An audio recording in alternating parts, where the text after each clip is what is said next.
बोल बजरंग श्री गावदेवी माते की जागेवाले की गणपती बाप्पा।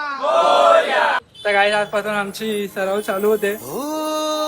मालाड गावी पावन झाली आई माझी गावदेवी माऊली. त्यांना करतो की संपूर्ण उत्सव यशस्वी आनंदमय आणि सुखरूप पार पडू दे. त्यांना करता येईल.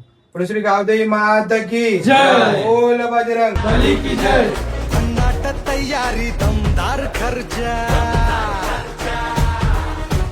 मानाच्या हंडीची जोरदार चर्चा भन्नाट तयारी दमदार खर्चा